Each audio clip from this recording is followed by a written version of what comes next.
Good morning friends. आवाज येतोय सगळ्यांना व्यवस्थित? हो येतोय. ओके. सो रविवार असून पण बऱ्याच संख्येने जे आहे आजच्या आपल्या या करिअर इन कॉमर्स या ऑनलाईन सेशन मध्ये तुम्ही आलात, त्याबद्दल सगळ्यात आधी मी तुमच्या सगळ्यांचे आभार मानतो. सर्वात आधी मी माझी ओळख करून देतो. माझं नाव आहे चैतन्य वाघ. मी गेले 6 वर्ष टीचिंग या क्षेत्रामध्ये काम करतोय. मुख्यतः कॉमर्स हा माझा विषय आहे आणि त्याच्यात मी गेले 6 वर्ष जे आहे ते टीचिंग आणि काउन्सिलिंगचा जो पार्ट आहे तो करतो. मागच्या 6 वर्षात मला शिकवत असताना एक गोष्ट प्रामुख्याने लक्षात आली, ती म्हणजे की बऱ्याच विद्यार्थ्यांना जे आहे ते प्रॉपर मार्गदर्शन मिळत नाही. बऱ्याच विद्यार्थ्यांना कॉमर्स मध्ये काय काय ऑप्शन्स असतात हे माहिती नसतं आणि मग करिअर निवडताना जे आहे त्यांच्याकडनं काही वेळा चुका होतात किंवा चुकीचं करिअर जे आहे त्यांच्याकडनं निवडलं जातं आणि नंतर मग जे आहे त्यांना त्याचा पश्चाताप होतो.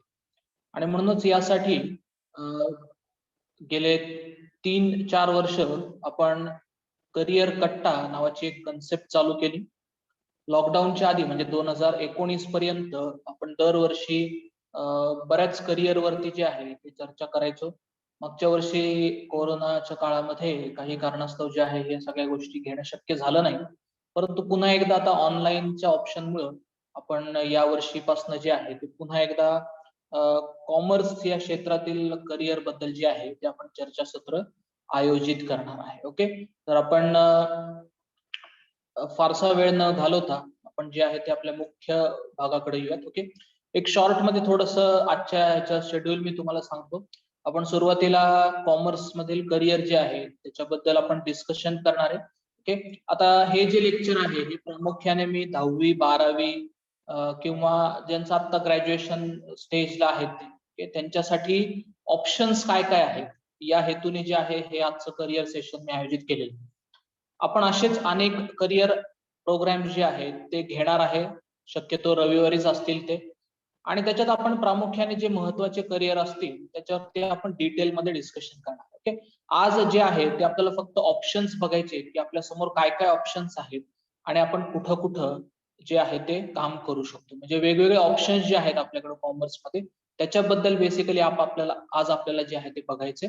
आणि मग आपण डिटेल मध्ये जे आहे करिअर ऑप्शन्स जे असतील, उदाहरणार्थ सीए हा जो कोर्स आहे, आता बऱ्याच मुलांनी जे आहे ते मला चार्टर्ड अकाउंटंट या कोर्स बद्दल जे आहे ते माहिती विचारली आणि आपण पण जे आहे ते सीए या कोर्स बद्दल पण एक सेपरेट सेशन जे आहे ते आयोजित करणार आहे. आणि त्याच्यामध्ये जे आहे आपण डिटेल मध्ये ज्यांना प्रामुख्याने चार्टर्ड अकाउंटंट या करिअर मध्ये जायचंय किंवा ज्यांनी ऑलरेडी ऍडमिशन घेतलेली आहे त्यांच्यासाठी जे आहे अजून पुढे कशा पद्धतीने करता येईल यासाठी आपण सेपरेट सेशन जे आहे ते आयोजित करणार. म्हणजे आपण इंडिव्हिज्युअल करिअर्सच्या बाबतीमध्ये जे आहे त्यानंतर डिटेलमध्ये जे आहे ते चर्चा करणार आहे. आज फक्त आपल्याला एवढंच बघायचंय की ऑप्शन्स आपल्या समोर जे आहे ते प्रामुख्याने काय काय असणार. ओके, तर आपण सुरुवात करूयात. सर्वप्रथम करिअर म्हणजे काय याबद्दल आपण 2 मिनिटं माहिती घेऊया, कारण करिअर हे सगळ्यात महत्वाचं असतं. बऱ्याच वेळा काय होतं की आपण करिअर कडे जे आहे ते सिरियसली बघत नाही. बऱ्याच वेळा असं होतं की जसं प्रवाह असेल तसं आपण पुढे जातो. म्हणजेच करिअरच्या बाबतीमध्ये असं होतं की आपल्या मित्रमैत्रिणींनी जिथे ऍडमिशन घेतली किंवा आपले भाऊ बहीण ज्या क्षेत्रातनं चाललेले आपण पण शक्यतो त्या क्षेत्रामध्ये जे आहे जाण्याचा प्रयत्न करतो. इथं आपण आपल्याकडे असलेले गुण किंवा आपल्याकडे असलेल्या ज्या स्किल्स आहेत त्याच्याकडं न बघता इतर लोक जे सांगतील त्याप्रमाणे जे आहे आपण करण्याचा प्रयत्न करतो. ओके, मग बेसिकली करिअर काय असतं तर भविष्यात जाऊन आपण जे काही व्यवसाय किंवा जे काही प्रोफेशन करणार आहे की जेणेकरून आपल्याला आयुष्यभर जे आहे आपल्याला काहीतरी मॉनिटरी बेनिफिट म्हणजे आर्थिक स्वरूपाचा काहीतरी फायदा होईल त्याला आपण करिअर असं म्हणतो. ओके, एक एक्झाम्पल दिलंय मी. तुम्हाला पेंटिंग करण्याची आवड असेल आणि तुम्ही पेंटिंग करत असाल तर ते आपण हॉबी म्हणून कन्सिडर करू शकतो. पण हेच पेंटिंग तुम्ही तयार करून जर विकत असाल तर मग मात्र हे तुमचं करिअर जे आहे ते होऊ शकतं. त्यामुळे करिअर जे आहे ते आपल्या दृष्टीने फार महत्वाचं आहे. कॉमर्सच्या भाषेत बोलायचं झालं तर करिअर ही इन्व्हेस्टमेंट, आणि आज जे तुम्ही इन्व्हेस्ट कराल उद्या त्याची फळं जी आहे, उद्या त्याचे रिटर्न्स जे आहेत ते तुम्हाला मिळणार आहे. आणि म्हणून आत्तापासून जे आहे ते या करिअरच्या बाबतीमध्ये आपण थोडस सिरियसली घेणं गरजेचं आहे. ओके, मग आता ह्या फेजला जिथं आपली नुकतीच 10वी झालीये किंवा जिथं आपली नुकतीच 12वी झालीये किंवा आपण ग्रॅज्युएशन लेव्हलला, तर मग आता ह्या फेज मध्ये आपण ऑप्शन्स जे आहेत ते भरपूर बघणं गरजेचं आहे. आणि मग आपल्या स्किल्स नुसार म्हणा किंवा आपल्या आवडीनुसार म्हणा आपण योग्य ते क्षेत्र जे आहे ते निवडणं गरजेचं आहे. ओके, थोडस वेळ लागला तरी चालेल, पण योग्य करिअर निवडणं हे फार गरजेचं आहे. ओके, आता बऱ्याच वेळा काय होतं की करिअर काउन्सिलिंगचा जो पार्ट असतो तो लोक करत नाही किंवा योग्य मार्गदर्शन ते जे आहे ते घेत नाही. आणि मग काय होतं की आपले मित्रमैत्रिणी आपल्याला काही सांगतात पण आपल्याला काही ते डोक्यात बसत नाही. किंवा बऱ्याच वेळा असं होतं की आपले जे शिक्षक असतात ते पण आपल्याला जनरल इन्फॉर्मेशन देतात. त्यांना पण बऱ्याच वेळा असं होतं की फारशी त्याची इन्फॉर्मेशन जी आहे ती नसते. आणि म्हणून आपण करिअर काउन्सिलिंग जे आहे ते करणं फार गरजेचं आहे. एखाद्या एक्सपर्ट व्यक्तीकडनं की ज्याला त्या फील्ड मधली माहिती असेल, ज्यांनी त्या फील्ड मध्ये काम केलं असेल, अशा व्यक्तीकडनं आपण योग्य ते मार्गदर्शन घेणं गरजेचं आहे. कारण तो व्यक्ती जो आहे तो आपल्या स्किल्स नुसार किंवा आपल्या कॅपॅसिटी नुसार जे आहे आपल्याला योग्य ते करिअर निवडण्यासाठी मदत करू शकतो. आणि म्हणून हे करिअर काउन्सिलिंग जे आहे ते फार महत्वाचं आहे. ओके, तर आपण जे आहे ते सुरुवात करूया आजच्या लेक्चर्स किंवा आजच्या सेशन मध्ये. ओके, की आपण कॉमर्स हे जे करिअर आहे ते का निवडा. ओके, आजकाल आपण बघतो की कॉमर्स मध्ये डिमांड खूप जास्त वाढलेली आहे. बऱ्याच क्षेत्रामध्ये कॉमर्स आल्यामुळं कॉमर्सची जी फील्ड आहे ती प्रामुख्याने जी आहे ती वाढलेली आहे. ई कॉमर्स मुळे अजून जास्त मोठ्या प्रमाणात जे आहे व्यवसायाला स्वरूप आलेले, व्यवसाय आपला वाढलेला आहे. आणि जसा जसा व्यवसाय वाढतोय तसं कॉमर्स या क्षेत्राला कडे जे आहे ते कल जास्त वाढलेला आहे.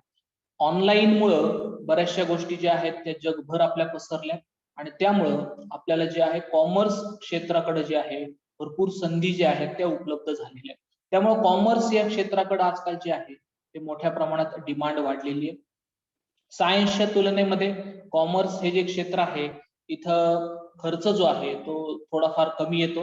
म्हणजे आपण जर सायन्स कडे कम्पेअर केलं, म्हणजे तुम्ही समजा इंजिनिअरिंग किंवा मेडिकल फील्ड मध्ये जर गेला तर मोठ्या प्रमाणात जे आहे ते खर्च जो आहे, शिक्षणाचा खर्च जो आहे तो आपल्याला करावा लागतो. त्या मानाने कॉमर्स क्षेत्राकडे जे आहे तो खर्च कमी येऊ शकतो. ओके, तुलनेने आपल्याला काहीच खर्च येणार नाही असं होत नाही, पण तुलनेने आपल्याला जो आहे तो खर्च जो आहे तो कमी येऊ शकतो. कॉमर्स क्षेत्रामध्ये आपल्याला अनेक गोष्टी आहेत की ज्या आपल्याला शिकायला मिळतात. उदाहरणार्थ बिझनेस बद्दल आपल्याला बरीचशी माहिती कॉमर्स मध्येच मिळते. त्यानंतर फायनान्स आपल्याला कॉमर्स मध्येच कळतो, अकाउंटिंगचा जो पार्ट आहे. लीगल पार्ट जो आहे, लॉचा पार्ट, तो पण आपल्याला कॉमर्स मध्ये कळतो. बँकिंग क्षेत्राबद्दल आपल्याला कॉमर्स मध्ये माहिती कळते. टॅक्सेशन फील्डची माहिती जी आहे ती पण आपल्याला कॉमर्स मध्ये मिळते. त्याच्यामुळे कॉमर्स हे असं करिअर आहे की ज्याच्यात आपल्याला व्यावहारिक दृष्ट्या बऱ्याचशा गोष्टींची जी आहे ती माहिती आलेली असते, आणि मग आपल्याला काम करायला जे आहे ते सोपं जाऊ शकतं. एम्प्लॉयमेंटच्या दृष्टीने पण भरपूर ऑपॉर्च्युनिटीज आहेत. आज आपल्याला बघायचंय की कॉमर्स मध्ये असे कुठले कुठले करिअर्स आपण करू शकतो किंवा ऑप्शन जे आहेत ते आपण कुठले कुठले करू शकतो. की चॅलेंजिंग फील्ड आहे कारण फायनान्स आहे मुख्यतः, कॅल्क्युलेशन्स आहेत, बऱ्याचशा गोष्टी आहेत की ज्याच्यात चॅलेंज जो आहे तो महत्वाचा आहे किंवा चॅलेंजिंग रोल जो आहे तो केला जातो. आणि आपण बघतो की सगळीकडे जे आहे ते कॉमर्सचा वापर केला जातो. जरी मॅन्युफॅक्चरिंग इंडस्ट्री असली, जरी सॉफ्टवेअर कंपनी असली, तरी शेवटी ती चालणार कशावरती आहे तर ती फायनान्स वरती चालणार आहे. पैशाशिवाय काही चालत नाही. आणि मग पैसा जिथे येतो तिथं कॉमर्सचा विद्यार्थी जो आहे तो पुढे असतो, किंवा कॉमर्स क्षेत्रात आलेला व्यक्ती जो आहे तो तिथं काम करत असतो. आणि त्यामुळं कंपनी म्हणा किंवा बिझनेसचं स्वरूप कुठलंही जरी असलं तरी त्याचा बेस जो आहे हा कॉमर्सच असणार आहे, हा फायनान्सच असणार आहे. त्यामुळं फायनान्स किंवा कॉमर्स हे जे क्षेत्र आहे ते आपल्यासाठी खूप योग्य आहे आजच्या दरात. ओके, तर बऱ्याच वेळा असं होतं की आपल्या घरचे म्हणा किंवा बरेचशा लोकांचं असं म्हणणं असतं की सायन्स कडे जास्त ऑप्शन्स आहेत. प्रत्येक क्षेत्र आपल्या ठिकाणी योग्य असतं. सायन्स हे सायन्सच्या ठिकाणी योग्य आहे, कॉमर्स हे कॉमर्सच्या ठिकाणी योग्य आहे, आणि आर्ट्स जे आहे ते पण आर्ट्सच्या ठिकाणी योग्य आहे. ओके, पण आपण तुलना जी आहे ती करू शकत नाही, कारण सायन्स हे क्षेत्र वेगळं आहे, कॉमर्स हे क्षेत्र जे आहे ते वेगळं आहे. पण बऱ्याच लोकांचं असं म्हणणं असतं की कॉमर्सकडे फारसे ऑप्शन नाहीत, ओके, कॉमर्सकडे जे आहे ते फार करिअरच्या दृष्टीने जे आहेत ऑप्शन्स नाहीत असं बऱ्याच लोकांचं जे आहे ते म्हणणं असतं. ओके, पण बऱ्याच वेळा असं होतं की माहिती नसल्यामुळं त्यांना ह्या गोष्टी असं वाटतात की कॉमर्सकडे फारसे ऑप्शन जे आहेत ते अवेलेबल नाहीये. पण आपण जर स्क्रीनकडे बघितलं तर आपल्या समोर 21 ऑप्शन्स दिसत आहेत की ज्याच्यात आपण कॉमर्स मध्ये जे आहे ते करिअर करू शकतो. मग ते अकाउंटिंग असेल, टॅक्सेशन असेल, ऍडमिनिस्ट्रेशन असेल, मार्केटिंग असेल, ह्युमन रिसोर्स असेल, इन्शुरन्स असेल, बँकिंग असेल, असे वेगवेगळे क्षेत्र जे आहेत याच्यामध्ये जे आहे आपण करिअर जे आहे ते करू शकतो. म्हणजे अनेक क्षेत्र असे आहेत की ज्याच्यामध्ये कॉमर्स ह्या स्ट्रीम थ्रू आपण करिअर जे आहे ते करू शकतो. म्हणजे कॉमर्सकडे ऑप्शन्स नाहीत असं नाहीये, तर कॉमर्सकडे भरपूर ऑप्शन्स आहेत. आपल्याला ते ऑप्शन्स माहिती असणं गरजेचं आहे. आपल्याला ते ऑप्शन्स शोधणं जे आहे ते गरजेचं आहे. मग आपल्याला बरेचसे ऑप्शन्स जे आहेत आपल्या समोर उपलब्ध आहे आणि आजच्या लेक्चर मध्ये जे आहे ते आपण अशा प्रकारच्या ऑप्शन्स कडे डिस्कस करणार आहे किंवा अशा प्रकारच्या ऑप्शन्स कडे आपण बघणार आहे की जेणेकरून जे आपल्याला माहिती नाही त्याचं आपल्याला ज्ञान येईल आणि मग आपल्याला जे आहे करिअर चूज करत असताना किंवा करिअर सिलेक्ट करत असताना आपल्याला ते सोपं जाऊ शकतं. मग असे 21 क्षेत्र आहेत किंवा असे 21 ऑप्शन्स आपल्या समोर उपलब्ध आहे की ज्याच्यात कॉमर्सचा विद्यार्थी जो आहे तो करिअर करू शकतो. म्हणजे तुम्ही कॉमर्स ही जी स्ट्रीम घेतली किंवा कॉमर्स हे जर क्षेत्र निवडलं तर तुमच्या समोर जे आहेत साधारण 21 ऑप्शन्स अवेलेबल आहेत की ज्याच्यामध्ये तुम्ही पूर्णपणे करिअर जे आहे ते करू शकतात. मग ह्या 21 ऑप्शन्स पैकी बऱ्याचशा ऑप्शन्स वरती आज आपल्याला चर्चा करायची आणि मग सगळ्यात शेवटी जे आहे ते आपण क्वेश्चन आन्सरचा एक राऊंड ठेवणार आहे की जिथं तुमचे काही प्रश्न असतील, तुमच्या काही क्वेरीज असतील तर त्याबद्दल आपण डिस्कस करणार आहे.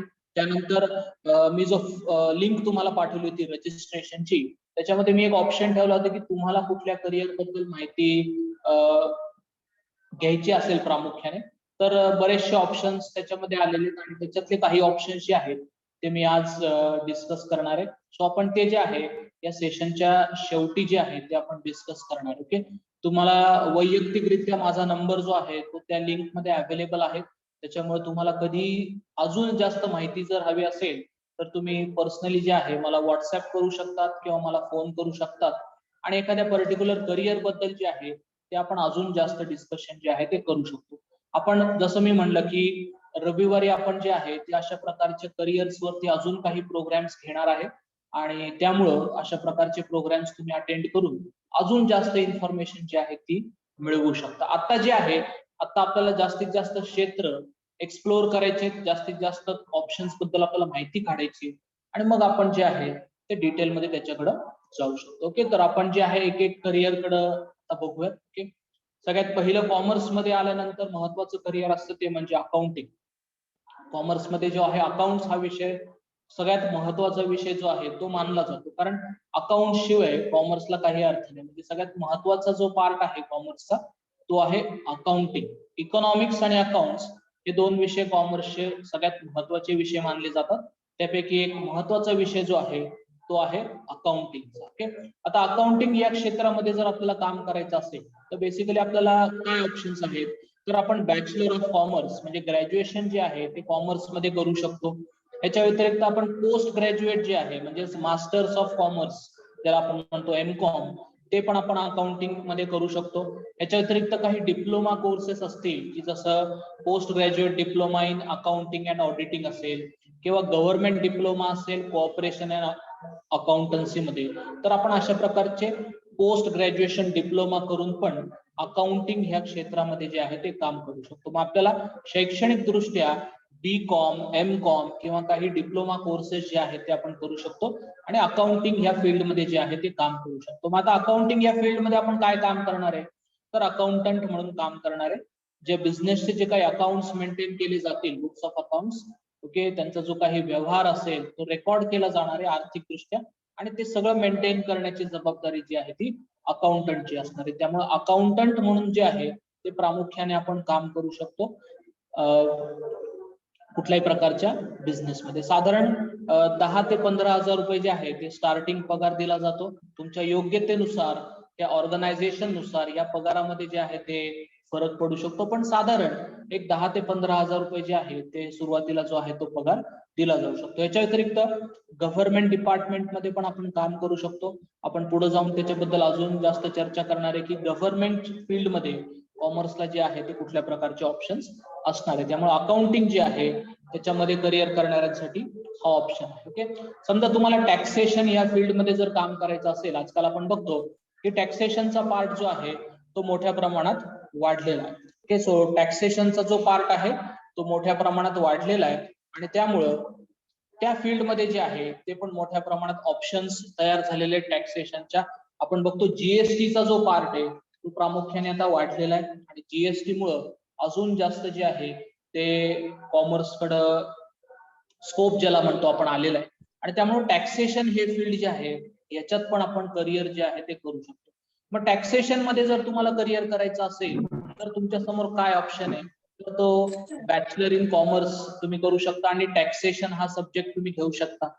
तुम्ही मास्टर्स ऑफ कॉमर्स करू शकता, एमकॉम ज्याला आपण म्हणतो, आणि त्याच्यात पण तुम्ही फायनान्स आणि टॅक्सेशन हा स्पेशल सब्जेक्ट घेऊ शकता. याच्या व्यतिरिक्त 1 वर्षाचा डिप्लोमा कोर्स येतो ग्रॅज्युएशन नंतर, ज्याला DTL असं म्हटलं जातं, डिप्लोमा इन टॅक्सेशन लॉ, तो तुम्ही करू शकता. काही पोस्ट ग्रॅज्युएट डिप्लोमास पण आहेत की जे तुम्ही पोस्ट ग्रॅज्युएशन झाल्यानंतर करू शकता आणि टॅक्सेशन ह्या फील्डमध्ये जे आहे तुम्ही काम करू शकता. ओके, मग तुम्ही टॅक्सेशन फील्डमध्ये काय म्हणून काम करू शकता, तर टॅक्स कन्सल्टंट म्हणून तुम्ही स्वतःची प्रॅक्टिस चालू करू शकता.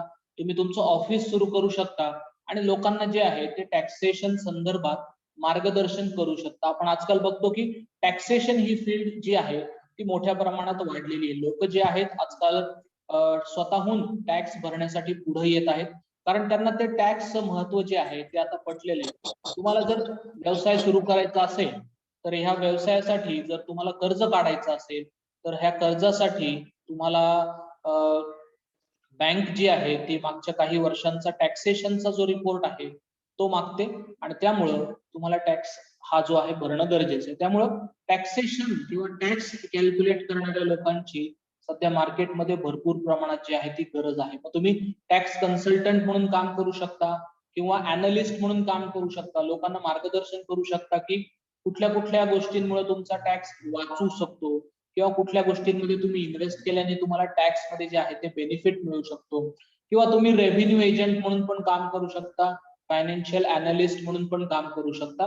म्हणजे कुठेतरी तुम्हाला जे आहे टॅक्सेशन या फील्डमध्ये पण सेपरेट करिअर जे आहे ते करता येऊ शकतं. इथं पण साधारण 15 ते 20,000 रुपये जे आहे ते स्टार्टिंग सॅलरी जी आहे ती तुम्हाला मिळू शकते.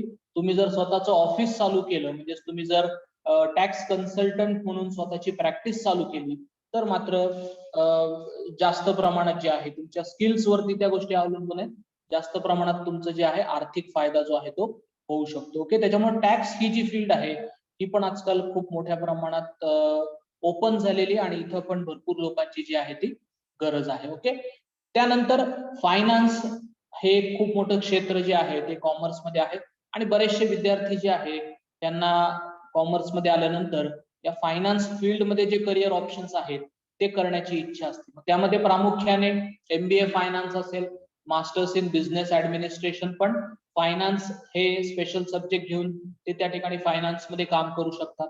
याच्या व्यतिरिक्त जे प्रोफेशनल कोर्सेस आहेत जसे CA असेल, CS असेल किंवा कॉस्ट अकाउंटंट असेल, त्याला आता CMA असं म्हटलं जातं, कॉस्ट अँड मॅनेजमेंट अकाउंटिंग, या क्षेत्रामध्ये पण आपण जाऊ शकतो कॉमर्स मधनं.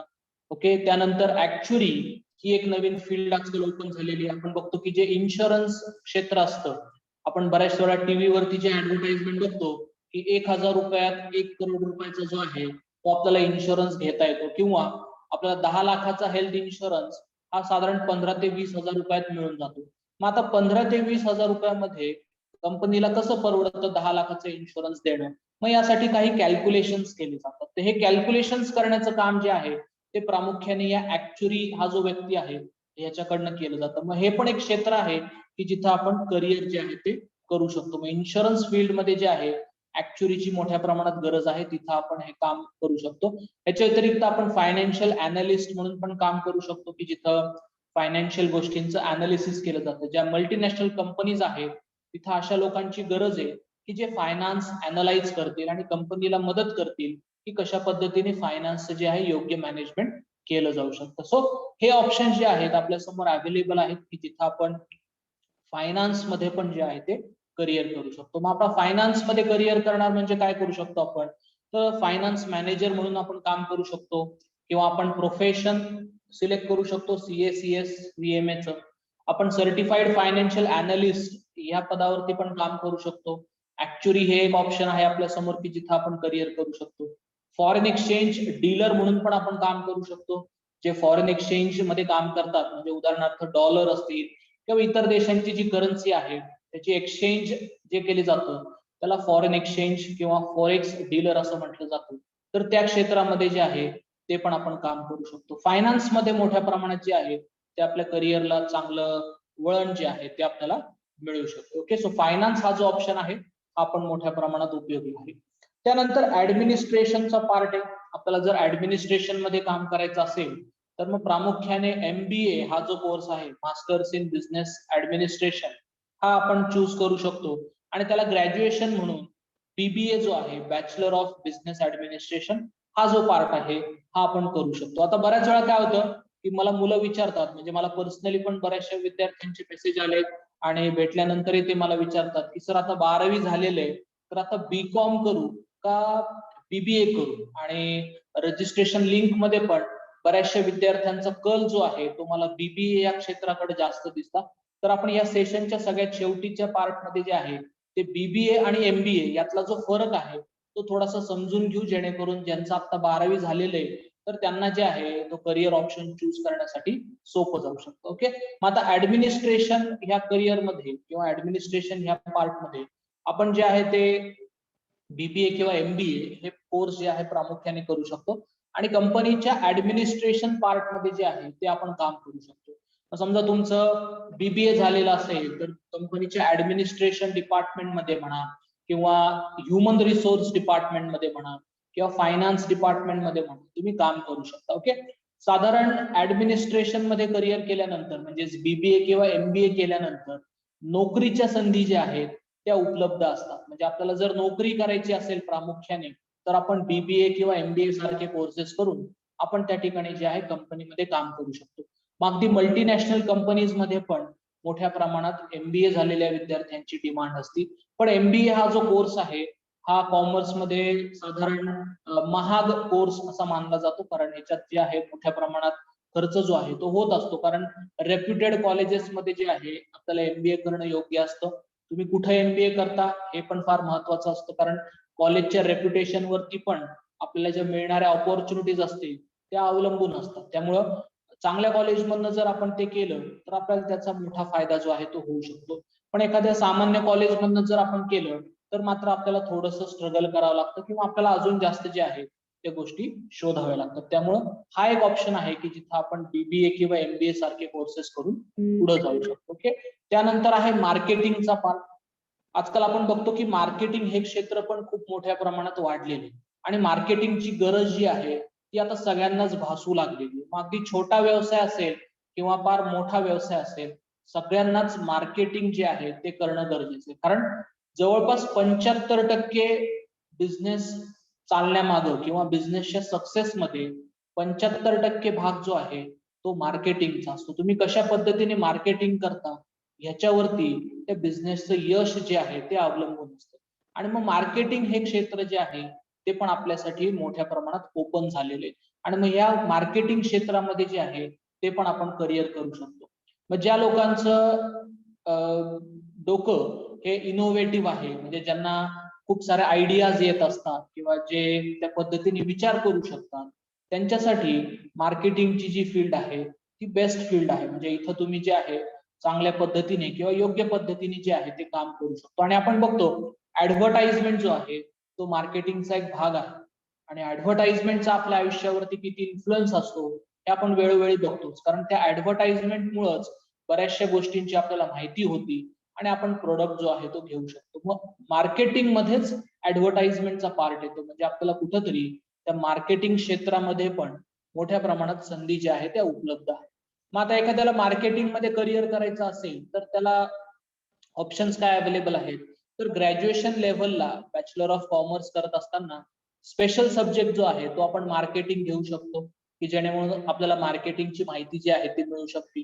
त्यानंतर आपण पोस्ट ग्रॅज्युएशन करू शकतो मास्टर्स इन बिझनेस ऍडमिनिस्ट्रेशन मध्ये म्हणजेच MBA मध्ये, आणि त्याच्यात आपण जे आहे ते मार्केटिंग स्पेशल घेऊन त्याप्रमाणे एखाद्या कंपनीमध्ये किंवा मार्केटिंग फर्म मध्ये जे आहे आपण काम करू शकतो. याच्या व्यतिरिक्त काही डिप्लोमा आणि सर्टिफिकेट कोर्स पण उपलब्ध आहेत की जे करून आपण मार्केटिंग ह्या क्षेत्रामध्ये जे आहे ते काम करू शकतो. मग आता मार्केटिंग क्षेत्रामध्ये प्रामुख्याने काम कसं केलं जातं, तर आपण मार्केटिंग एक्झिक्युटिव्ह म्हणून आपण काम करू शकतो, मार्केटिंग मॅनेजर म्हणून आपण काम करू शकतो, सेल्स एक्झिक्युटिव्ह असेल किंवा मार्केटिंग असिस्टंट असेल, तर ह्या वेगवेगळ्या पदांवरती जे आहे आपण ह्या क्षेत्रामधनं काम जे आहे ते करू शकतो. साधारण एक्सपेक्टेड सॅलरी जी असती किंवा सुरुवातीची जी सॅलरी असते स्टार्टिंग सॅलरी ती साधारण 20 ते 25,000 रुपये मार्केटिंगच्या लोकांना दिले जातात. त्याच्या व्यतिरिक्त काही इन्सेंटिव्ह पण त्यांना दिले जातात.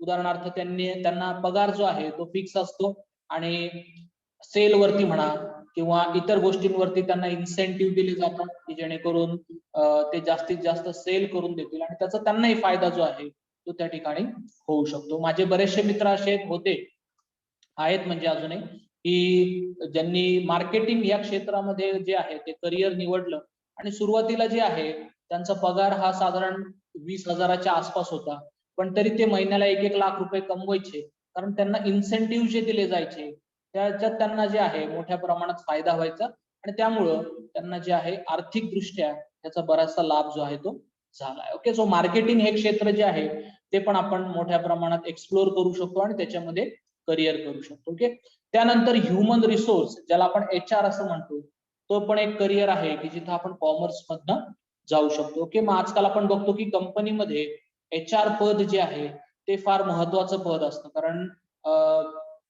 कंपनीमध्ये निवडण्यासाठी किंवा कंपनीमध्ये सिलेक्शन होण्यासाठी ह्युमन रिसोर्स डिपार्टमेंटचं जे आहे ते मोठा रोल असतो आणि त्यांच्या मार्फतच लोकांना जे आहे कंपनीमध्ये घेतलं जातं, म्हणजेच एम्प्लॉयमेंट मध्ये जे आहे ते घेतलं जातं.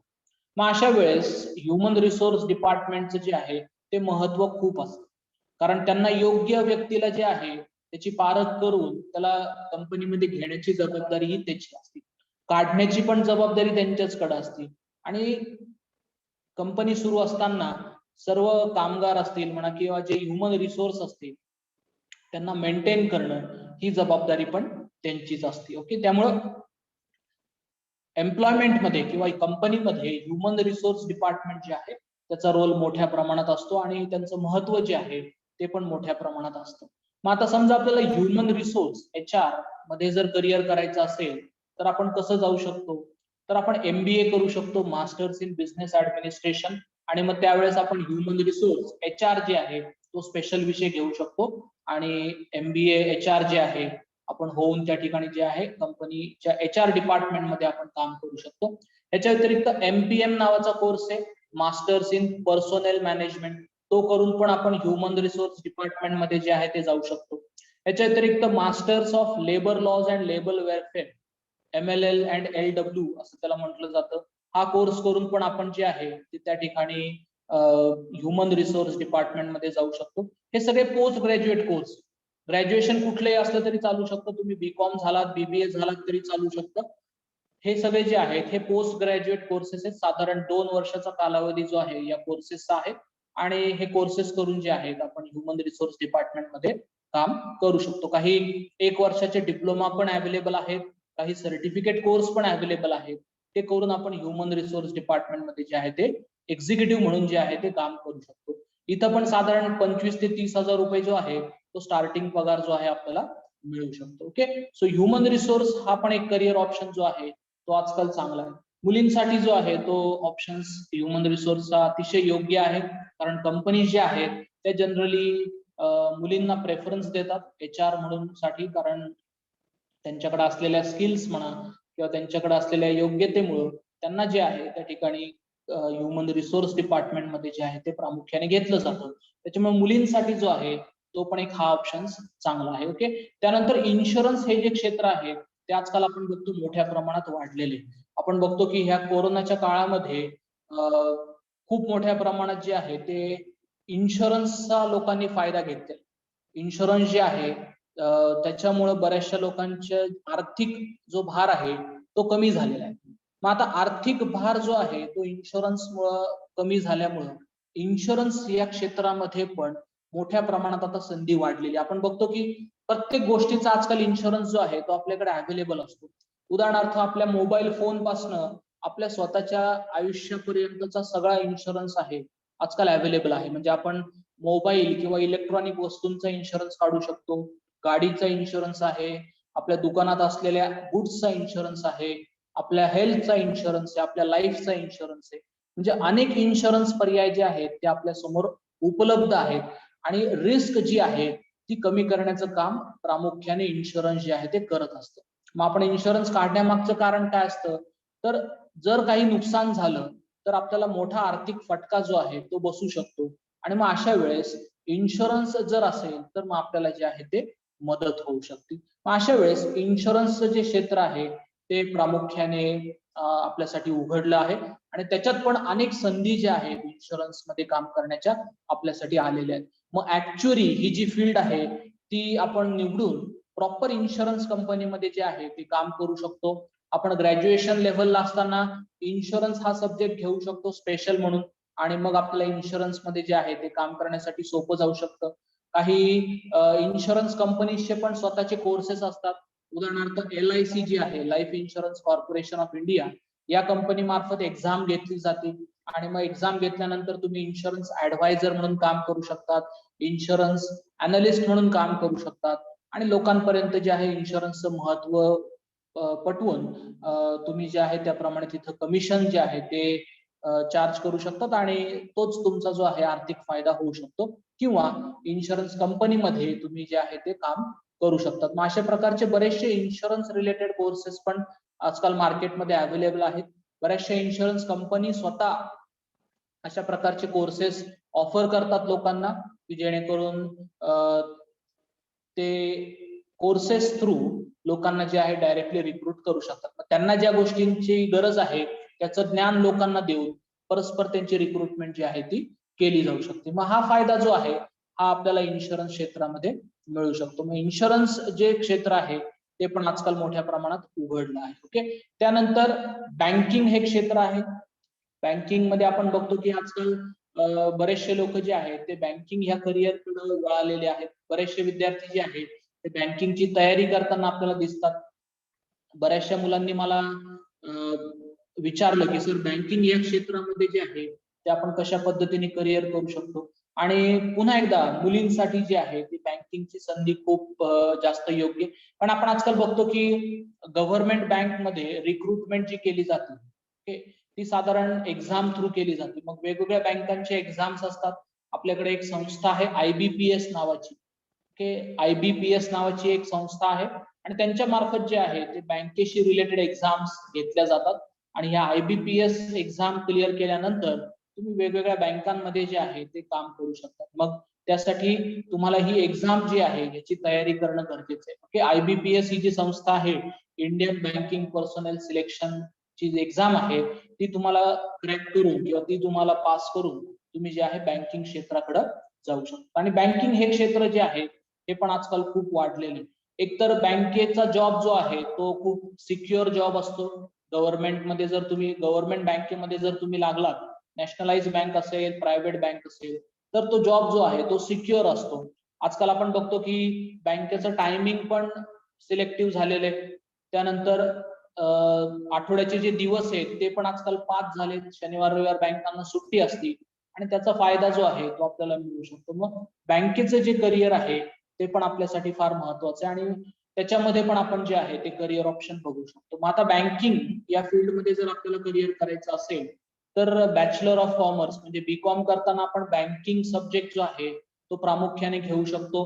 त्यानंतर ग्रॅज्युएशन झाल्यानंतर आपण काही डिप्लोमा कोर्सेस आहेत, काही पोस्ट ग्रॅज्युएशन कोर्सेस आहेत ते आपण करून बँकमध्ये जे आहे ते लागू शकतो आणि IBPS सारख्या एक्झाम जे आहेत ते आपण देऊन प्रामुख्याने त्या बँकेमध्ये जे आहे ते काम करू शकतो. ओके, रिझर्व्ह बँक ऑफ इंडियाची त्यांची सेपरेट एक्झाम असते, त्यामुळे तुम्ही रिझर्व्ह बँक ऑफ इंडियाची पण एक्झाम देऊन directly reserve bank of India मध्ये जे आहे ते तुम्ही लागू शकतात. त्याच्यामुळे तोही एक ऑप्शन जो आहे आपल्या समोर अवेलेबल आहे. ओके, ह्याच्या व्यतिरिक्त ज्या प्रायव्हेट बँक्स आहेत जसं ICICI, ऍक्सिस किंवा कोटक महिंद्रा या ज्या बँक आहेत यांनी पण आजकाल काही कोर्सेस चालू केलेले आहेत की जे तुम्ही करून परस्पर त्या बँकेमध्ये जे आहे तुम्ही लागू शकता आणि तिथं तुम्हाला बऱ्याच मोठ्या प्रमाणात जे आहे आर्थिक फायदा जो आहे तो होऊ शकतो. त्यामुळं बऱ्याचशा विद्यार्थ्यांनी जे आहे ते बँकिंग क्षेत्राकडे जे आहे ते जावं आणि गरज पण खूप मोठ्या प्रमाणात आहे, कारण येणाऱ्या काळामध्ये बऱ्याच मोठ्या प्रमाणात लोक जे आहेत ते रिटायर होणार आहेत,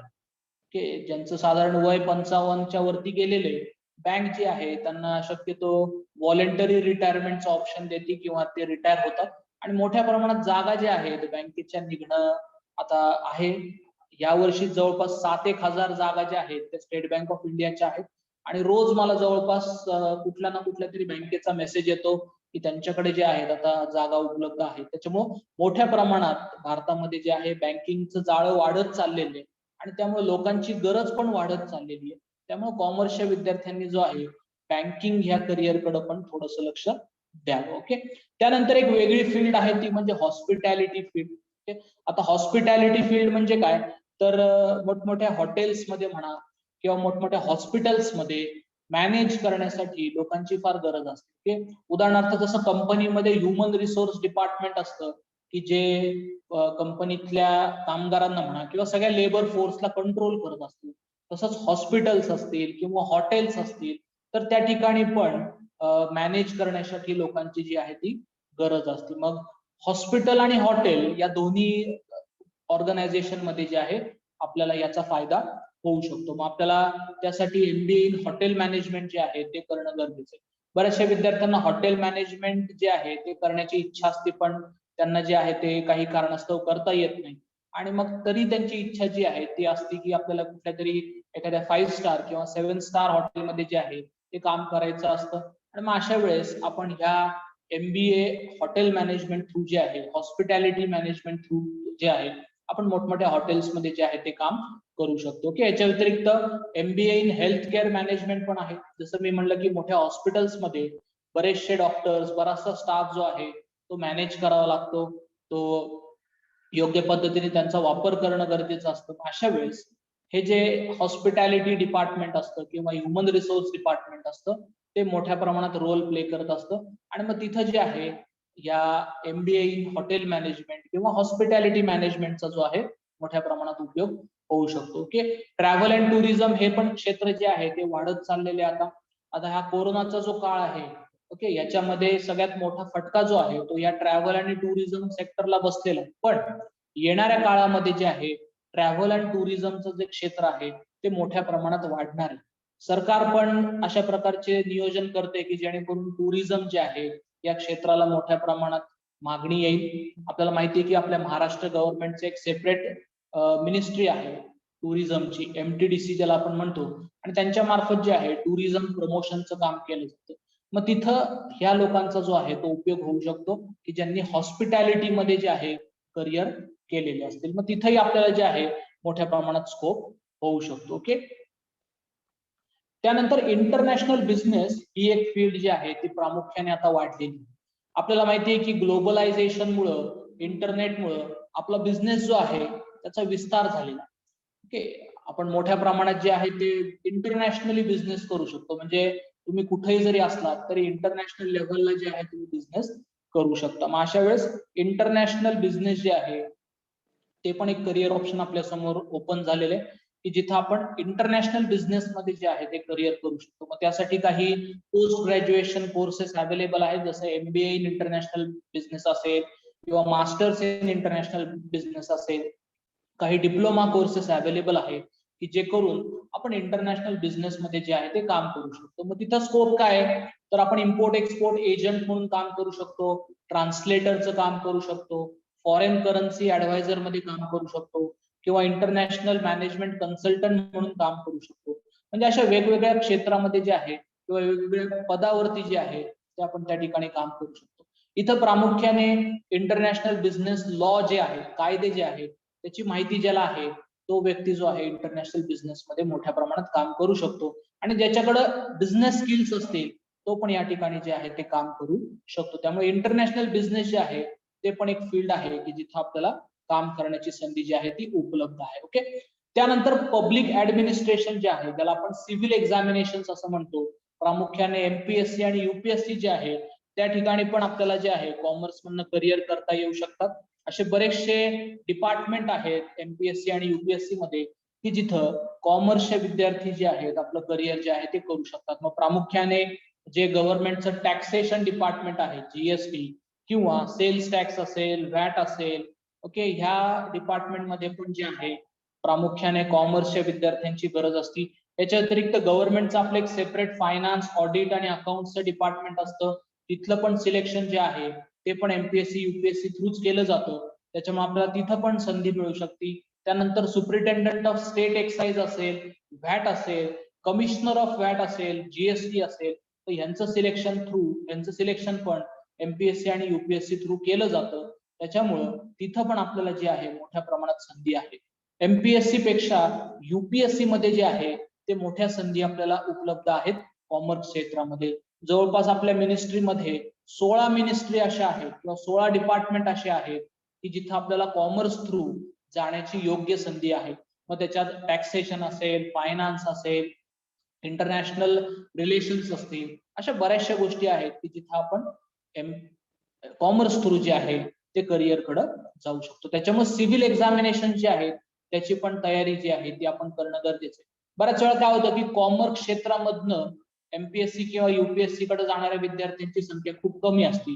मुलं शक्यतो आर्ट्स ही फील्ड चूज करून त्या क्षेत्राकडे जास्त प्रमाणात जातात. पण आपण कॉमर्स मधनं पण करिअर जे आहे एमपीएससी किंवा युपीएससीचं करू शकतो. आपण यासाठी एक सेपरेट सेशन अरेंज करणार आहे की ज्याच्यात आपल्याला प्रामुख्याने एमपीएससी आणि युपीएससी मध्ये ज्या करिअर संधी उपलब्ध आहेत कॉमर्स थ्रू त्याच्यावरती आपण जे आहे मोठ्या प्रमाणात डिस्कशन करू. ओके, त्यानंतर सगळ्यात महत्वाची फील्ड कॉमर्स मधली जी आता ज्याला आपण म्हणू शकतो की डिमांडिंग फील्ड आहे ती आहे स्टॉक मार्केटची.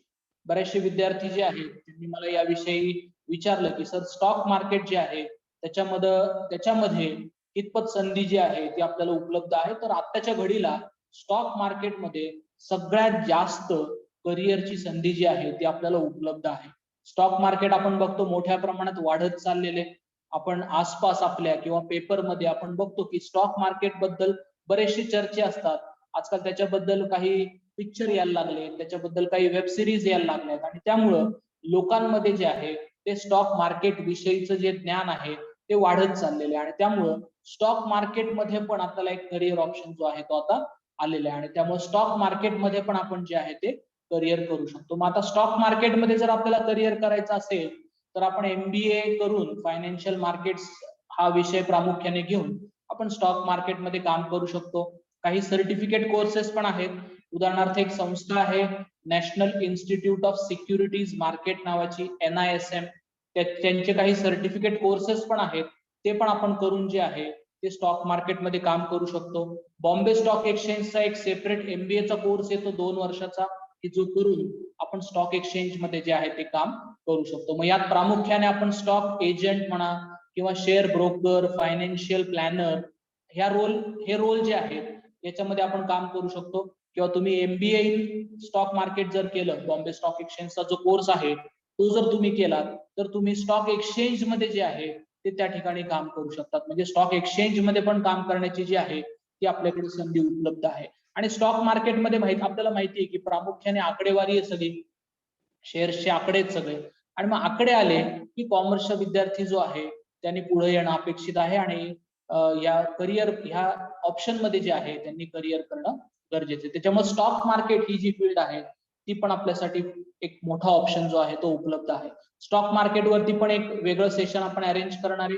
कारण बऱ्याचशा विद्यार्थ्यांचा कल जो आहे तो आजकाल स्टॉक मार्केटकडे वाढत चाललेला आहे आणि त्यामुळे आपण स्टॉक मार्केट वरती पण एक सेपरेट सेशन जे आहे ते अरेंज करणार आहे. ओके, ह्याच्या व्यतिरिक्त काही इतर फील्ड्स पण आहेत की जिथे आपल्याला कॉमर्स मधनं जे आहे ते करिअर करता येऊ शकतं. उदाहरणार्थ तुम्ही टीचिंग फील्ड कडे जाऊ शकता, तुम्ही डिफेन्स मध्ये पण जाऊ शकता. आता बऱ्याचशा विद्यार्थ्यांना असं वाटेल की सर डिफेन्स मध्ये आपण कॉमर्स मधनं कसं काय जाऊ शकतो, डिफेन्स साठी तर आपल्याला सायन्स पाहिजे. तर आपल्याला NDA मध्ये जाण्याची संधी नाहीये. तुम्हाला जर NDA मध्ये जायचं असेल तर मग तुम्हाला सायन्स थ्रू जाणं गरजेचं आहे. पण एक एक्झाम आहे AFCAT नावाची. ओके, AFCAT नावाची एक एक्झाम आहे जी डिफेन्स मिनिस्ट्रीकडनं घेतली जाते आणि ती पास होऊन तुम्ही जे आहे ते डिफेन्स मध्ये काम करू शकतात. मग डिफेन्सचं पण आपलं एक फायनान्स डिपार्टमेंट असतं, डिफेन्स मध्ये पण अकाउंट्स मेंटेन केले जातात आणि तिथं जे आहे ते तुम्ही काम करू शकता. त्याच्यामुळे ती एक संधी जी आहे तुम्हाला अवेलेबल होऊ शकते. मग डिफेन्स मध्ये जे अकाउंट्स किंवा फायनान्स डिपार्टमेंट आहे त्या ठिकाणी जे आहे तुम्हाला काम करण्याची संधी जी आहे ती मिळू शकते. की ह्याच्या व्यतिरिक्त SSB ची एक्झाम असते, सर्व्हिस सिलेक्शन बोर्डची, ती पण तुम्ही देऊन डिफेन्स मध्ये जे आहे त्या ठिकाणी काम करू शकता. ह्याच्या व्यतिरिक्त कम्प्युटर या फील्ड मध्ये ज्यांना इंटरेस्ट असेल त्यांनी masters in computer management MCM जे आहे ते पण तुम्ही करू शकता. जरी तुमचं कॉमर्स बॅकग्राऊंड असलं तरी तुम्ही मास्टर्स इन कम्प्युटर मॅनेजमेंट जे आहे ते करू शकता. म्हणजे कम्प्युटर या फील्ड मध्ये जरी तुम्हाला जायचं असलं तरी तुम्हाला ऑप्शन जो आहे तो त्या ठिकाणी अवेलेबल आहे. याच्या व्यतिरिक्त BCA जो आहे, बॅचलर इन कम्प्युटर ऍप्लिकेशन, त्याचं आता नाव बदलून BBA CA असं झालेलं आहे. म्हणजेच बॅचलर इन बिझनेस ऍडमिनिस्ट्रेशन पण कम्प्युटर ऍप्लिकेशन ते पण आपण जे आहे त्याच्यात करू शकतो. पण त्यासाठी प्रामुख्याने 11वी-12वी मॅथ्सचा जो पार्ट आहे तो असणं गरजेचं आहे. त्याच्यात कंपल्शन नाहीये, पण असेल तर त्याचा उपयोग होतो. कारण इथं पुढं परत जे आहे ते मॅथ्सचा उपयोग होणार आहे. कारण टेक्निकल पार्ट असल्यामुळं मॅथ्सचा पार्ट येणार आहे आणि मग तिथं जे आहे आपल्याला त्याची गरज लागणार आहे. याच्या व्यतिरिक्त आपण फॉरेन लँग्वेजेस जे आहेत ते पण करून ट्रान्सलेटरचं काम करू शकतो. Japanese, German, French, Spanish, okay, ह्या लँग्वेजेस आपण शिकून त्या ठिकाणी जे आहे ते करिअर करू शकतो. ट्रान्सलेटर म्हणून आपण काम करू शकतो. पण आपण आजकाल बघतो की बऱ्याचशा मल्टीनॅशनल कंपनीज ज्या आहेत त्या भारतामध्ये आलेल्या आहेत आणि त्यांना इथल्या लोकांसोबत संवाद साधण्यासाठी अशा लोकांची गरज असते की ज्यांना दोन्ही भाषा येतात आणि मग अशा वेळेस ते ट्रान्सलेटर्सचा जो आहे तो उपयोग करून घेऊ शकतात. मग हे पण काही फील्ड्स आहेत की जिथं आपण मोठ्या प्रमाणात जे आहे ते काम करू शकतो. ओके, सो साधारण एक ज्याला आपण म्हणतो प्रिव्ह्यू किंवा काय काय ऑप्शन्स आपल्या समोर अवेलेबल असू शकतात या दृष्टीने जे आहे ते आपण आजचं सेशन जे आहे ते आयोजित केलं होतं. हेतू असा होता की कॉमर्स मध्ये प्रामुख्याने जे जे फील्ड्स आहेत ते कुठले आहेत किंवा प्रामुख्याने कुठले कुठले ऑप्शन्स आपल्या समोर अवेलेबल असतील यासाठी जे आहे ते आपण आजचं सेशन जे आहे ते अरेंज केलं होतं. आता आपण एक शेवटच्या पार्ट कडे जाऊयात, तो म्हणजे आपल्या क्वेश्चन अँड आन्सर्सच्या सेशन कडे जाऊयात. ओके, जर तुम्हाला काही क्वेश्चन्स असतील तर तुम्ही ते त्या ठिकाणी जे आहे ते विचारू शकतात. मला चॅट बॉक्स मध्ये काही जणांनी क्वेश्चन्स विचारले आहेत. Is HR better through BBA और MBA? आता बेसिकली ज्यांना ह्युमन रिसोर्स मध्ये करिअर करायचं म्हणजे तुमचं आत्ताच ठरलेलं आहे की बाबा आपल्याला MBA किंवा ह्युमन रिसोर्स मध्येच आपल्याला करिअर करायचं, तर मग त्यांनी प्रामुख्याने 12वी नंतर BBA ला ऍडमिशन घ्यावी आणि मग त्यांनी MBA करून ह्युमन रिसोर्स डिपार्टमेंट मध्ये काम करावं. कारण BBA ला साधारण जो अभ्यासक्रम असतो तो मॅनेजमेंटचाच अभ्यासक्रम असतो आणि त्यामुळं आपल्याला त्याचा जास्त फायदा होऊ शकतो. तुम्ही BCom नंतर पण MBA करू शकतात आणि मग ह्युमन रिसोर्स मध्ये काम करू शकतात. पण ज्यांना शक्यतो आतापासूनच ज्यांचं ठरलेलं असेल किंवा ज्यांच्या मनात असेल की बाबा आपल्याला भविष्यात जाऊन MBA HRच करायचे किंवा HR डिपार्टमेंट मध्ये किंवा HR फील्ड मध्येच काम करायची, तर त्यांनी प्रामुख्याने 12वी नंतर BBA करून मग MBA कडे जे आहे ते जावं. ओके, अजून एक महत्वाचा प्रश्न जो मी मगाशी तुम्हाला म्हणलं की बऱ्याचशा विद्यार्थ्यांचं असं म्हणणं होतं की BCom करावं का BBA करावं. तुमच्यापैकी बऱ्याचशा जणांच्या मनात जे आहे हा प्रश्न आताही असेल की BBA करावं का MBA करावं. तर बेसिकली दोन्ही कोर्सेस मधला जो डिफरन्स आहे तो आपण प्रामुख्याने जे आहे ते समजून घेऊयात. ओके, आता BBA जो आहे तो बेसिकली मॅनेजरियल कोर्स आहे. ओके, ज्यांना मॅनेजमेंट या क्षेत्राकडे जायचंय त्यांनी प्रामुख्याने BBA हा जो कोर्स आहे तो निवडावा. पण ज्यांना फायनान्स मध्ये क्षेत्र किंवा फायनान्स क्षेत्रामध्ये ज्यांना काम करायचंय त्यांनी BCom जे आहे ते निवडावं. BBA मध्ये साधारण थेअरी प्लस प्रॅक्टिकल जे आहे ते दिलं जातं. BComचा जो कोर्स आहे तो बेसिकली थेअरॉटिकल जास्त आहे. BBA मध्ये जे आहे तो फोकस मेनली ज्यांना एंटरप्रेन्योरशिप किंवा ज्यांना बिझनेस करायचा असेल त्यांनी शक्यतो BBA हा कोर्स निवडावा. पण ज्यांना accounting, finance, banking, administration, marketing, law, insurance या क्षेत्राकडे ज्यांना करिअर करायचं असेल त्यांनी BCom जे आहे ते निवडावं. कारण BBA नंतर आपल्या समोर जे ऑप्शन्स आहेत ते प्रामुख्याने MBA चाच असणार आहे. पण BCom नंतर आपल्या समोर जे ऑप्शन्स आहेत ते प्रामुख्याने MBA आहे, MCom आहे, CA आहे, CS आहे, CMA आहे, LLB आहे, बरेचसे ऑप्शन जे आहेत ते आपल्याला बीकॉम नंतर अवेलेबल होतात. आणि त्यामुळं बीकॉम जे आहे ते शक्यतो मी प्रेफर करायला लावतो BBA पेक्षा. पण ज्यांना प्रामुख्याने बिझनेस करायचा असेल किंवा ज्यांना बिझनेस या क्षेत्रामध्ये किंवा ज्यांना मॅनेजमेंट मध्ये काम करायचं असेल त्या विद्यार्थ्यांनी जे आहे ते BBA करून MBA करावं आणि मग त्यांनी जे आहे मॅनेजमेंट मध्ये जे आहे ते काम करण्याची संधी जी आहे ती त्यांना उपलब्ध होऊ शकते. ओके, अजून कोणाला काही क्वेश्चन्स असतील तर ते त्या ठिकाणी मला विचारू शकतात.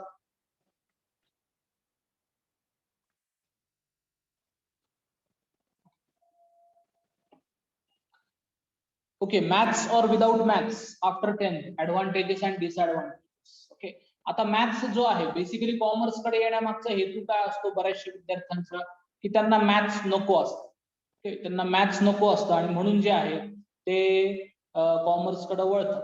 आता मॅथ्सचा फारसा उपयोग जो आहे तो कॉमर्स मध्ये सगळ्या क्षेत्रात होईल असं नाहीये. बेसिक मॅथ्सचा वापर सगळीकडेच होतो कारण अकाउंट्स हा विषय असा असतो की जिथं आपल्याला मॅथ्स जे आहे ते गरजेचंच असतं, म्हणजे बेसिक मॅथ्स. त्याच्यामुळं अकाउंट्स या विषयामध्ये आपल्याला बेसिक मॅथ्सचा पार्ट करायचा, त्याच्यामुळं मॅथ्स बेसिक आपल्याला येत असेल तरी आपल्याला त्याचा फायदा होऊ शकतो. आता ज्यांना प्रामुख्याने ऍक्च्युरी किंवा इन्शुरन्स या क्षेत्रात काम करायचं असेल किंवा ज्यांना कम्प्युटर फील्डकडे जायचं असेल, जसं मी म्हणलं की तुम्ही BBA कम्प्युटर ऍप्लिकेशन जे आहे तिथं तुम्ही जाऊ शकता, तर मग तिथं प्रामुख्याने तुम्हाला मॅथ्सचा वापर होऊ शकतो. आता काही विद्यार्थी मला हे पण विचारतात की CA एंट्रन्स साठी म्हणजे CA फाउंडेशन साठी पण मॅथ्स लागतं, तर मग त्यासाठी 11वी-12वी मॅथ्स घेणं गरजेचं आहे का? तर मला प्रामुख्याने फारसं वाटत नाही, कारण काय होतं की CA फाउंडेशनलाच फक्त मॅथ्स आहे, बाकी पुढं मॅथ्सचा असा फारसा वापर नाहीये. तर मग अशा वेळेस फक्त पासिंग पुरतं जर सब्जेक्ट असेल तर मग तो आपण क्लासेस लावून किंवा कोचिंग घेऊन आपण करू शकतो. मॅथ्सचा वापर जो आहे तो साधारण एंट्रन्स लेव्हललाच होतो. म्हणजे उदाहरणार्थ तुम्हाला ज्या एंट्रन्स एक्झाम द्यायच्या असतील, MBA ची एंट्रन्स एक्झाम असेल किंवा वेगवेगळ्या एंट्रन्स एक्झाम्स असतात किंवा IBPS चे एक्झाम्स आहेत, बँकिंगचे जे एक्झाम्स आहेत, तर त्या ठिकाणी जे आहे तुम्हाला प्रामुख्याने मॅथ्स जे आहे ते उपयोगी पडू शकतं. पण मग आपण त्याचं कोचिंग किंवा त्याचे क्लासेस घेऊन जे आहे ते मॅथ्स फुलफिल करू शकतो, कारण पुढे जे आहे ते मॅथ्सचा फारसा वापर नाही. जसं मी म्हणलं की बेसिक मॅथ्स आपल्याला आलंच पाहिजे. ऍडिशन, सबट्रॅक्शन, मल्टिप्लिकेशन, डिव्हिजन हा जो पार्ट आहे हाच आपल्याला जास्त योग्यतेचा आहे. त्याच्यामुळे मला असं वाटतं की मॅथ्स असलं तर ते चांगलं आहे, पण मॅथ्स नसलं तरी आपलं काही बिघडणार नाही. आपण एक्सटर्नली ते फुलफिल करू शकतो. त्याच्यामुळे तुम्ही जरी मॅथ्स नाही घेतलं तरी तुम्हाला बेनिफिट जो आहे तो होऊ शकतो. मॅथ्स घेतलं तरी आपल्याला जो आहे तो फायदा होऊ शकतो. पण बऱ्याच वेळा काय होतं, मॅथ्स घेतल्यामुळे मग विद्यार्थ्यांचा कॉन्फिडन्स जो आहे तो एखाद्या वेळेस कमी होऊ शकतो आणि मग कुठेतरी त्याचा त्यांच्या करिअर पाथ वरती जो आहे तो परिणाम होऊ शकतो आणि मग थोड्याशा गोष्टी ज्या आहेत ते बिघडू शकतात. त्यामुळं ज्यांना शक्यतो मॅथ्स नको असेल त्यांनी ते इथं येऊन जे आहे ते प्रेफर करू नये. ओके, अजून एक प्रश्न मला आलेला आहे, BBA का BBA IB?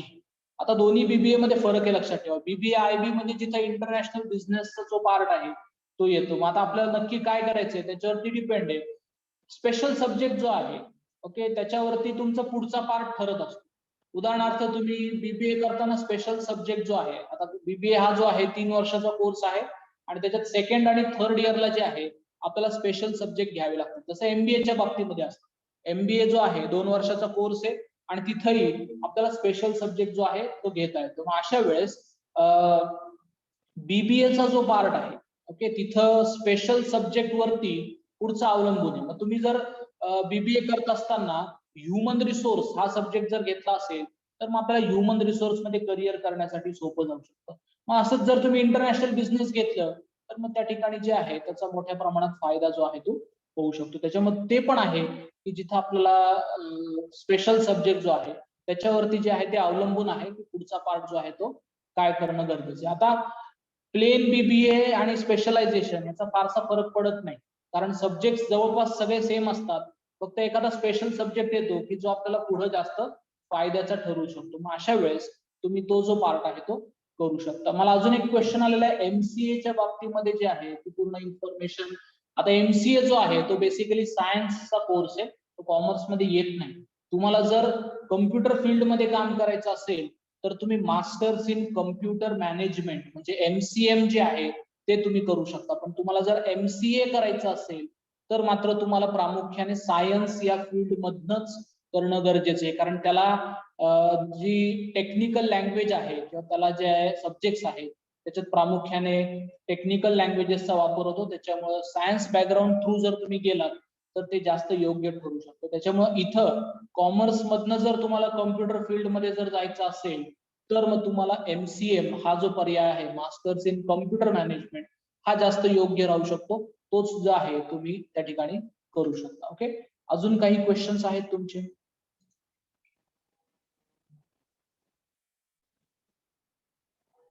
Import export career साठी मी जसं तुम्हाला म्हणलं की तुम्ही MBA इन इंटरनॅशनल बिझनेस करू शकता आणि इम्पोर्ट एक्सपोर्टचा जो आहे तो कोर्स करू शकता. गव्हर्नमेंटचे काही सेपरेट इम्पोर्ट एक्सपोर्टचे कोर्सेस आहेत, तुम्ही गुगल केले तर तुम्हाला त्या कोर्सेस बद्दल जे आहे ती माहिती मिळू शकते. ते कोर्सेस करून तुम्ही जे आहे इम्पोर्ट एक्सपोर्टचा जो आहे तो बिझनेस करू शकता. प्रामुख्याने ज्याला बिझनेसचं नॉलेज असेल आणि ज्याला इंटरनॅशनल लॉचं नॉलेज असेल तो अशा प्रकारे इम्पोर्ट एक्सपोर्ट मध्ये जे आहे ते करिअर करू शकतो. मग त्या ठिकाणी तुम्ही MBA करू शकतात इंटरनॅशनल बिझनेस मध्ये आणि सोबत काही लॉ म्हणजे एखाद्या वर्षाचे जे डिप्लोमा कोर्सेस असतात इंटरनॅशनल लॉ रिलेटेड ते तुम्ही करून प्रामुख्याने जे आहे इम्पोर्ट एक्सपोर्टचा जो आहे तो पार्ट करू शकतात. सिम्बॉयसिस सारख्या ठिकाणी जे आहेत तुम्हाला अशा प्रकारचे डिप्लोमा कोर्सेस मिळतील की जिथे तुम्हाला इंटरनॅशनल ट्रेड अँड बिझनेस बद्दल जे आहे ते शिकवलं जाईल. मग तुम्ही त्या ठिकाणी जे आहे अजून जास्त माहिती मिळवून ते ठिकाणी जे आहे ते कोर्सेस करू शकतात. ओके,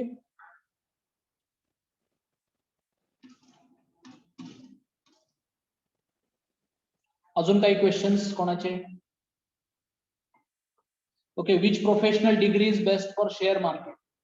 ओके, आता प्रोफेशनल डिग्री जर आपल्याला घ्यायची असेल शेअर मार्केटची तर मी सजेस्ट करेल की तुम्ही ग्रॅज्युएशन करा BCom आणि त्यानंतर बॉम्बे स्टॉक एक्सचेंजचा एक 2 वर्षाचा MBA कोर्स आहे. ओके, तो तुम्ही गुगल वरती सर्च करू शकता. BSc MBA कोर्स असं तुम्ही सर्च केलं तर तुम्हाला बॉम्बे स्टॉक एक्सचेंजची वेबसाईट सापडेल आणि त्या ठिकाणी जे आहे तुम्हाला ते ऑप्शन जो आहे तो तुम्हाला तिथं मिळून जाईल. आणि मग तो जो 2 वर्षाचा कोर्स आहे तो जर तुम्ही केला तर त्याच्यामध्ये स्टॉक मार्केट बद्दल सगळं शिकवलं जाणार आहे.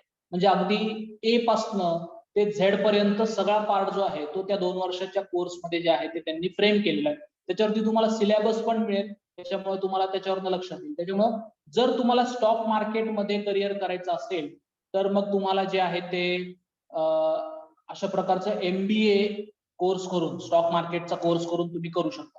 समजा नसेल तर मग तुम्ही पोस्ट ग्रॅज्युएशन करू शकता, MCom करू शकता किंवा MBA करू शकता आणि मग तुम्ही जे आहे त्या ठिकाणी प्रोफेशनल कोर्सेस जर तुमचे झालेले असतील CS सारखे तर मग तुम्हाला त्या कोर्सेस मध्ये ऑफ नॉलेज जे आहे ते मिळून जातं. त्याच्यामुळे तुम्ही त्याच्या थ्रू पण जे आहे या करिअरकडे जाऊ शकतात.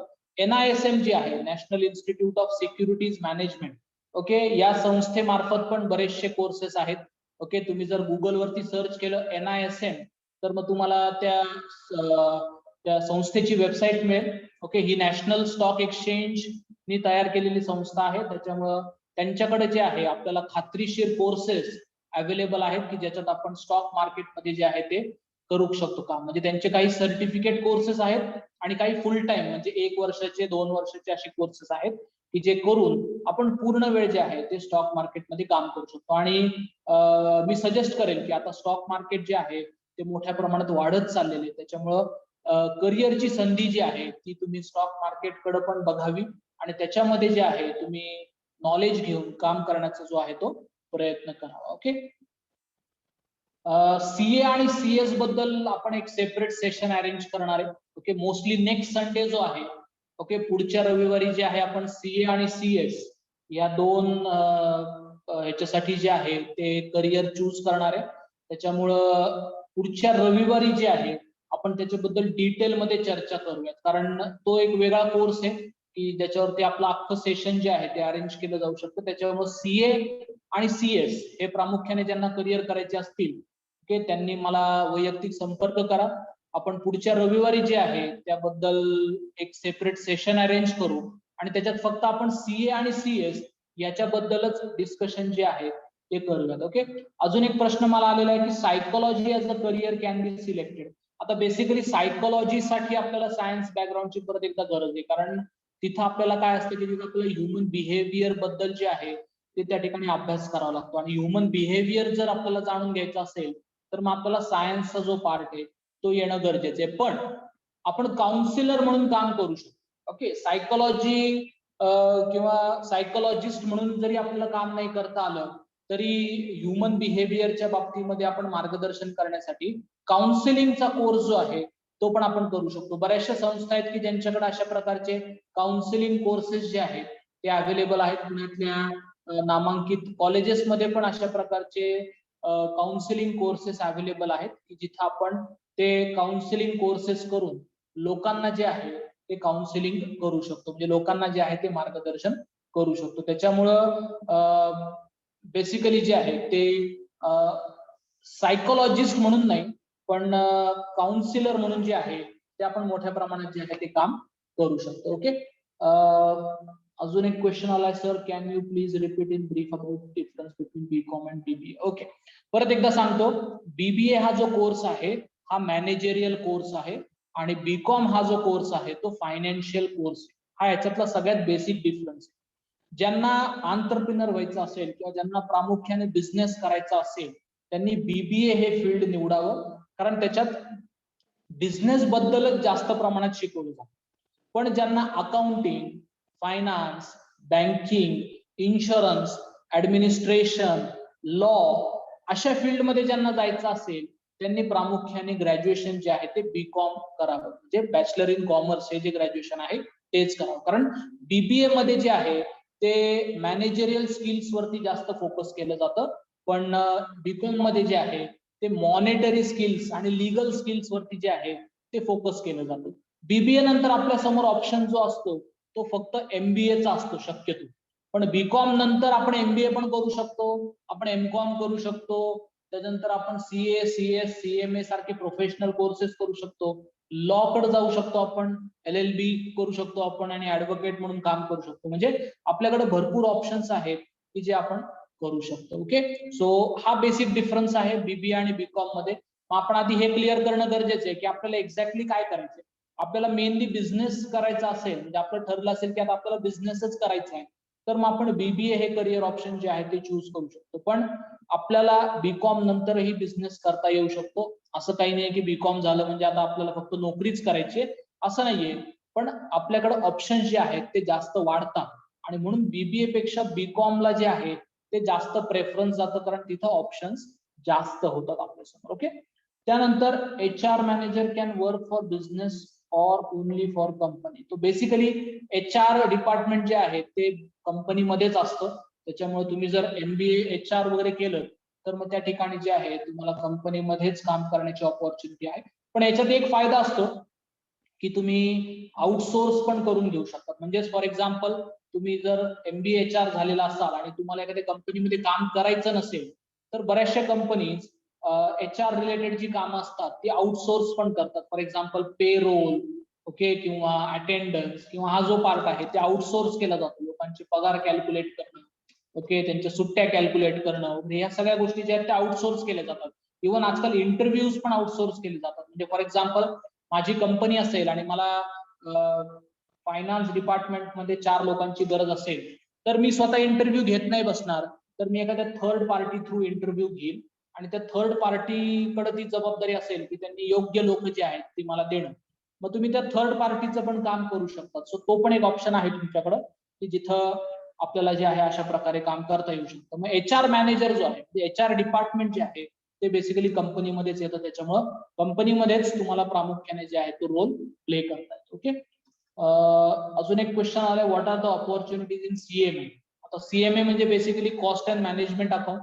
तो पण एक प्रोफेशनल कोर्स आहे.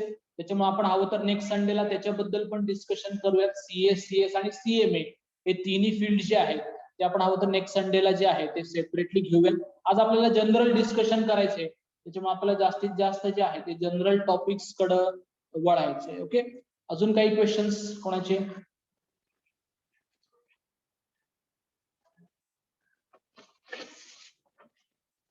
आता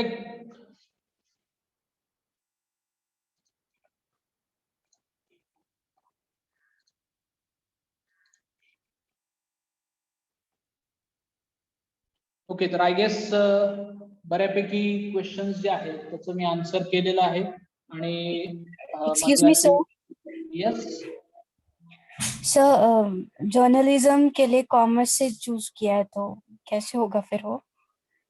Okay, now if you want to go through to journalism through commerce, okay, there are options available. Okay, तुम्हाला जर जर्नलिझम या क्षेत्राकडे जर जायचं असेल तर आपण कॉमर्स थ्रू पण जाऊ शकतो. 12वी नंतर जर्नलिझम रिलेटेड कोर्सेस अवेलेबल असतात. मग सिम्बॉयसिस सारख्या कॉलेजमध्ये जे आहे तुम्हाला या जर्नलिझमचा कोर्स जो आहे तो अवेलेबल आहे. तुम्ही त्या ठिकाणी जे आहे जाऊ शकता. ज्यांना जर्नलिझम मध्ये करिअर करायचं असेल, ओके, मग त्याच्यात रायटर्स त्यानंतर रिपोर्टर्स यांचा प्रामुख्याने रोल असतो. त्याच्यामुळे ज्यांना तिथं करिअर करायचं असेल जर्नलिझम मध्ये ते त्या ठिकाणी ग्रॅज्युएशन नंतर पण जाऊ शकतात, 12वी नंतर पण जाऊ शकतात. आजकाल बरेचसे न्यूज चॅनल जे आहेत, जसं उदाहरणार्थ आज तक असेल किंवा इतर जे न्यूज चॅनल्स आहेत, ओके, एबीपी असेल, तर त्यांनी आपले स्वतःचे कोर्सेस फ्रेम केले. Okay, they have frame their own courses related to journalism. मग तुम्ही त्या कोर्सेसची पण माहिती घेऊ शकतात आणि तुम्ही जरी कॉमर्स बॅकग्राऊंड मधनं असलात तरी तुम्ही ते कोर्सेस करून त्या ठिकाणी जर्नलिझम मध्ये जे आहे ते करिअर करू शकता. So there is an option which is available for journalism through commerce also. पण मग त्यासाठी तुम्हाला ऍटलिस्ट 12वी पास होणं गरजेचं आहे. So after 12th you can go for journalism even if you have commerce background.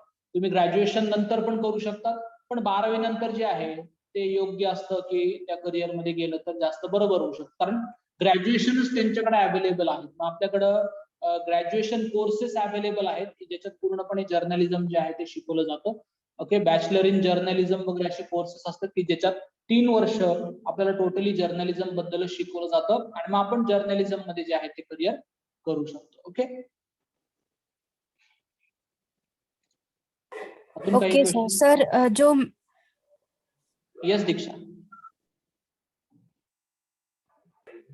Sir journalism, writing, anchor, reporter जो अलग अलग फील्ड्स में होते हैं तो उन सब के लिए क्या अलग अलग स्टडी होती है या फिर वो एक ही स्टडी करते हैं और फिर उनकी एबिलिटी के हिसाब से उन्हें जॉब मिलता है? हाँ, बेसिक स्टडी तो सेम है, सबको तो बेसिक पार्ट सेम ही आता है. बस अपने स्किल्स के हिसाब से जो है वो अपना ऑप्शन चूज कर सकते हैं. For example if I am good in anchoring, okay, अगर मुझ में स्टेज डेयरिंग है और मैं कैमरा के सामने आके जो है वो अच्छे से परफॉर्म कर सकता हूँ, then I can go for anchoring. अगर मेरी राइटिंग अच्छी है, ओके, तो मैं राइटर्स वाले पार्ट में जो है जा सकता हूँ. तो it depends on skills, but basic जो इंफॉर्मेशन होती है, बेसिक जो एजुकेशन होता है वो हर एक फील्ड के लिए जो है वो सेम होता है. Okay, okay sir, thank you so much. Okay, अजून कोणाचे काही क्वेश्चन्स असतील तर आपण डिस्कस करूयात. तुम्ही पर्सनली जे आहे ते मला कॉन्टॅक्ट करू शकता. तुम्ही जी लिंक पाठवली होती त्याच्यावरती माझा नंबर अवेलेबल आहे. ओके, तुमच्यापैकी बरेचसे जण ऑलरेडी माझ्या टच मध्ये आहेत, त्याच्यामुळं तुम्ही कधीही जे आहे मला कॉन्टॅक्ट करू शकतात. यातले काही नवीन लोक आहेत ते पण माझ्याशी कधी पण कॉन्टॅक्ट करू शकतात. Okay, you can follow me. Okay, आजकाल सोशल मीडियावरती पण मी भरपूर अवेलेबल आहे आणि त्याच्यावरती पण भरपूर अपडेट्स टाकत असतो. Okay, so you can follow me on Instagram, you can follow me on Facebook, okay, YouTube. Okay, आपलं एक टेलिग्रामचं चॅनल पण आता चालू केलेलं आहे की ज्याच्यावरती आपण कॉमर्स रिलेटेड बरेचसे अपडेट जे आहेत ते आपण टाकत असतो. त्याच्यामुळे तुम्ही तो टेलिग्रामचा जो चॅनल आहे तो पण तुम्ही त्या ठिकाणी जे आहे ते जॉईन करा की जेणेकरून तुम्हाला वेगवेगळ्या गोष्टींचे जे आहेत ते अपडेट्स मिळत राहतील. आणि ते आजकाल आपल्याला असणं फार गरजेचं आहे, कारण बरेचसे ऑप्शन असे असतात की जे करायला खूप चांगले असतात पण आपल्याला माहिती नसतं आणि म्हणून आपण त्या ठिकाणी जात नाही. मग अशा वेळेस तुम्हाला ते माहिती जर असेल तर तुम्ही त्याच्याबद्दल जे आहे ते विचार करू शकता. ओके, सो आपण नेक्स्ट संडेला जे आहे ते प्रोफेशनल कोर्सेस वरती एक प्रोग्राम घेऊयात 1 तासाचा की ज्याच्यात आपण सीए, सीएस आणि सीएमए हे जे प्रामुख्याने 3 प्रोफेशनल कोर्सेस आहेत त्याच्याबद्दल आपण जे आहे ते डिटेल मध्ये इन्फॉर्मेशन जी आहे ती बघूयात. ओके, त्या संबंधितली लिंक, त्या संबंधितली इन्फॉर्मेशन जी आहे ती मी तुम्हाला लवकरच पाठवेल. त्याप्रमाणे जे आहे तुम्ही तो प्रोग्राम जो आहे तो अटेंड करू शकता. ओके, सो अजून काही क्वेश्चन्स नसतील तर मागचं सेशन जे आहे ते आपण या ठिकाणी थांबूयात. तुमचे जर काही डाऊट्स असतील अजून तर तुम्ही मला पर्सनली कॉन्टॅक्ट करू शकता. माझा मोबाईल नंबर जो आहे तो त्या ठिकाणी अवेलेबल आहे. तुम्ही त्याच्यावरनं मला व्हॉट्सअप करू शकतात किंवा मला इव्हन कॉल करू शकतात. आणि एखाद्या पर्टिक्युलर करिअर बद्दल जर आपल्याला काही अजून इन्फॉर्मेशन पाहिजे असेल तर ती पण आपण त्या ठिकाणी जी आहे ती घेऊ शकता. ओके, सो आपण थांबूयात आज. Thank you for attending this session. माझी अशी आशा आहे की तुम्हाला आजचं सेशन जे आहे ते उपयोगी पडलं असेल. तुमचा फीडबॅक जो आहे तो तुम्ही मला नक्की कळवा की जेणेकरून आपल्याला अजून काही जास्त गोष्टी करता आल्या तर आपण त्या करू शकतो. मग त्यासाठी सेशन संपल्यानंतर तुम्ही फीडबॅक जो आहे तो मला तुम्ही व्हॉट्सअप थ्रू जे आहे ते देऊ शकता की जेणेकरून आपल्याला अजून काही इम्प्रुव्हमेंट्स असतील किंवा अजून काही ऍडिशन्स असतील तर ते आपल्याला त्या ठिकाणी करता येतील. Okay, so thank you once again for attending today's session. Okay, have a good day.